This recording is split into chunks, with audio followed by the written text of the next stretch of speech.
Hello student, आज हम अपने वैदिक सभ्यता के टॉपिक को कंटिन्यू करते हुए आगे उसके लिटरेचर के बारे में पढ़ेंगे। ठीक है बच्चों, कल हम इससे पहले वाली वीडियो में हमने जो उत्तर वैदिक काल में साहित्य लिखा गया था, ऋग्वेद और बाकी चारों वेद, उनके बारे में पढ़ा था। अब हम उसी चीज़ को आगे कंटिन्यू करते हुए इसके जो बाकी लिटरेचर या साहित्य जो है वो रहता है उसके बारे में आप पढ़ते हैं। इस काल के अंदर वेदों के बाद क्या लिखा गया था? उपनिषद।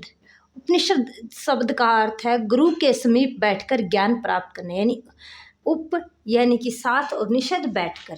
इसमें अनेक तत्व मीमांसा के बारे में बात करने वाले ग्रंथ है। यानी उपनिषद किसको कहा जाता है? जब कोई भी स्टूडेंट जो है टीचर के पास बैठ के ज्ञान प्राप्त करता है। इसमें ब्राह्मण की उत्पत्ति अथवा प्राकृतिक भगवान, जन्म व मृत्यु के बारे में बताया गया है। वे रूढ़िवादी विचारों, रिवाजों व बलिदानों के बारे में बात नहीं करते हैं। यानी ये जो है साइंटिफिक चीज़ों के बारे में बात करते हैं। रूढ़िवादी ये जो है नहीं थे। इन्हें वेदांत यानी वेदों का अंत भी कहा जाता है। यानी क्यों कहा जाता है वेदों का अंत? क्योंकि ये वेदों के बाद लिखे गए थे, वेदों की समाप्ति के बाद।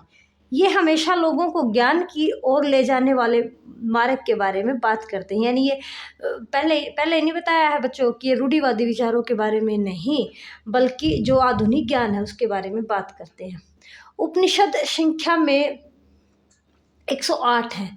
ये 800 से 500 ईस्वी पूर्व लिखे गए थे। जैसे वेद अपने संख्या में बच्चे कितने हैं? 4। उसी तरह उपनिषद कितने हैं? 108। सत्यमेव जयते जो अपना शब्द है, आपने कई बार देखा, कई जगह लिखा भी देखा होगा और कई बार आप सुनते भी हैं, सत्यमेव जयते, यानी सत्य की हमेशा जीत होती है। ये जो अपना वाक्य है, ये शब्द है, ये कहाँ से लिया गया है? मुंडकोपनिषद से लिया गया है। ठीक है बच्चों, इसके बारे में आगे हम बात करते हैं वेदांग के बारे में। वेदांग यानी वेदों का अंग। वेदांग कला और विज्ञान का मिश्रण है। ये संख्या में 6 हैं। कौन से? शिक्षा, कल्प, व्याकरण, चंदा, निरुक्त और ज्योतिष। निरुक्त सबसे पुराना वेदांग ग्रंथ है। यानी ये क्या है? साइंटिफिक चीज़ों का और जो अपनी खूबसूरत चीज़ें होती हैं, अपने प्रकृति से जुड़ी हुई है, उनका क्या है? मिक्सचर है, कह सकते हैं इसके। अब बात करते हैं आप दर्शन के बारे में। हिंदू धर्म के 6 प्रणाली प्राचीन भारत के 6 दर्शन शास्त्रियों द्वारा ली गई। दर्शन यानी कि फिलोसफी या थिंकिंग भी आप उसको कह सकते हैं बच्चों। प्रमुख दर्शन कौन कौन से हैं? सबसे पहले है न्याय दर्शन, जो किसके द्वारा लिखा गया? महात्मा गौतम के द्वारा। एक गौतम बुद्ध वाले गौतम नहीं है बेटा, ये दूसरे अपने गौतम है।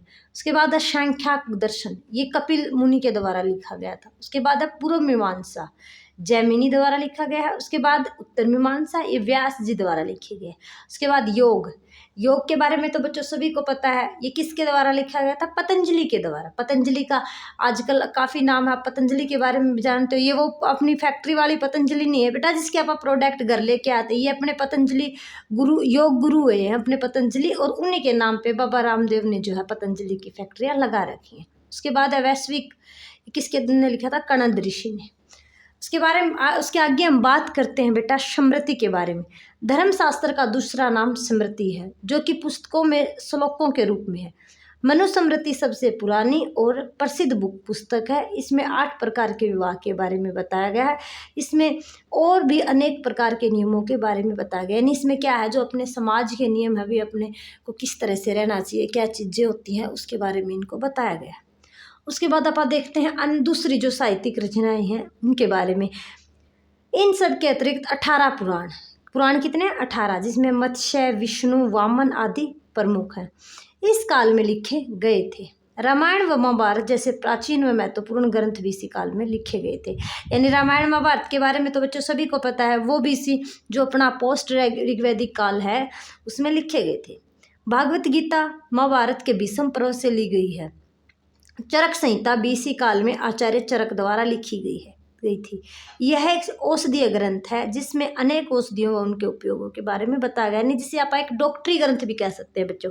इसमें कई तरह की बीमारियां, कैसे कौन सी दवाइयों से उनका उपचार हो सकता है, कैसे हमें उनको कौन से अपने को परहेज करने चाहिए, इन सब के बारे में पूरी तरह से बताया गया है। ठीक है बच्चों, आज के लिए इतना ही बच्चों। कल आप ये जो अपना वैदिक सभ्यता वाला टॉपिक जो है पूरा हो गया है, उसके कल आप अपना बौद्ध धर्म के बारे में पढ़ेंगे। ठीक है बच्चों।